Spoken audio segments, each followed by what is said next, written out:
श्री रामचंद्र जी की जन्मभूमि अयोध्या की महिमा तीनों लोकों में अपरंपार है। सनातन संस्कृति की मर्यादा का विराट वैभव यहाँ सर्वत्र बिखरा हुआ है। सूर्यवंशी राजाओं की महाप्रतापी भूमि अयोध्या की धरती पर ही भगवान विष्णु ने श्री रामचंद्र के रूप में अवतार लेकर इस वसुंधरा को कृतार्थ किया।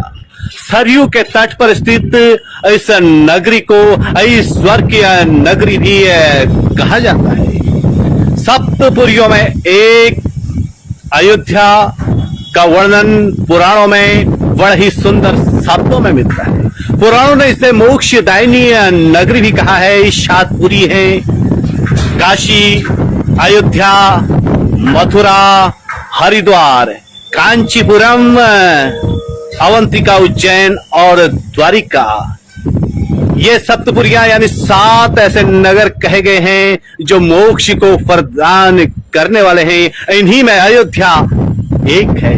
रामायण ही नहीं, स्कंद पुराण ने भी प्रभु श्री रामचंद्र जी की जन्मभूमि की महिमा का सुंदर शब्दों में बखान किया है। कहा जाता है महाक्षेत्र कुरुक्षेत्र में जब महात्मा राजा श्री रामचंद्र जी का 12 वर्षों में पूरा होने वाला यज्ञ चल रहा था, उस समय उस यज्ञ में निमंत्रित ऋषि मुनियों व विद्वानों ने महर्षि व्यास जी के शिष्य रोम हर्षण सूत जी से भारद्वाज आदि मुनिवरों ने पूछा, इस पावन अवसर पर हम सभी श्री रामचंद्र जी की जन्मभूमि महापुरी अयोध्या का गुणों से उज्जवल रहस्ययुक्त सनातन महात्म्य सुनना चाहते हैं।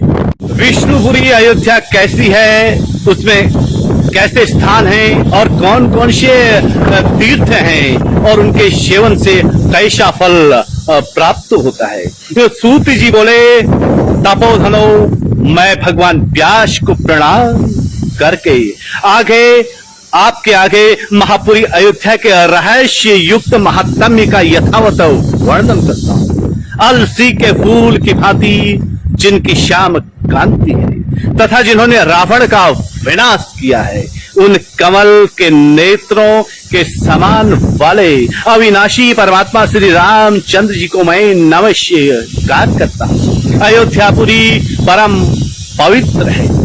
पापी मनुष्यों को इसकी प्राप्ति होना बहुत कठिन है। जिसमें साक्षात भगवान श्री हरि निवास करते हैं, वह अयोध्यापुरी भला किसके सेवन के योग्य नहीं है। अयोध्या सरयू के तट पर बसी है। वह दिव्यपुरी परम शोभा से युक्त है। प्राय बहुत से तपस्वी महात्मा उसके भीतर निवास करते हैं। जिस पुरी में सूर्यवंशी, इक्ष्वाकु आदि सब राजा प्रजा पालन में तत्पर रहे हैं, जिनके किनारे मान सरोवर से निकली हुई पुण्य शिला सरयू नाम की नदी सदा सुशोभित होती है और उसके घाट पर भ्रमरों के गुंजन एवं पक्षियों के कलरव होते रहते हैं। मुनिवरों भगवान विष्णु के दाहिने चरण के अंगूठे से गंगा जी और बाएं चरण के अंगूठे से शुभ कारिणी सरयू जी निकली हुई है। इसलिए वे दोनों नदियां परम पवित्र तथा संपूर्ण देवताओं से वंदित हैं। इनमें स्नान करने मात्र से मनुष्य ब्रह्म हत्या का नाश कर डालता है। इनके योग से इस अयोध्यापुरी नगरी का नाम शोभित होता है। यह भगवान विष्णु की आदिपुरी और विष्णु के सुदर्शन चक्र पर स्थित है।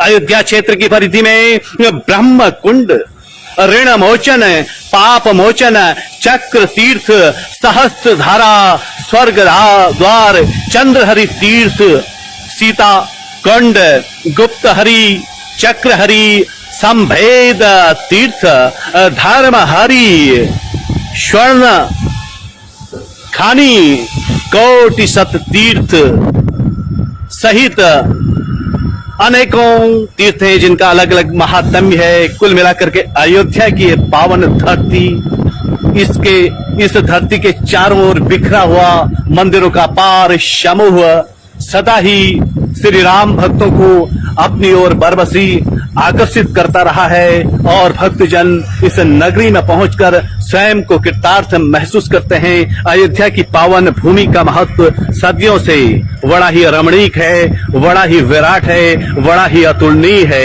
अयोध्या की भूमि से मैं रमाकांत पंत प्रभु श्री रामचंद्र जी के चरणों में आप सभी के लिए मंगल कामना करता हूँ। सर्वे भवन्तु सुखिनः। जय श्री राम।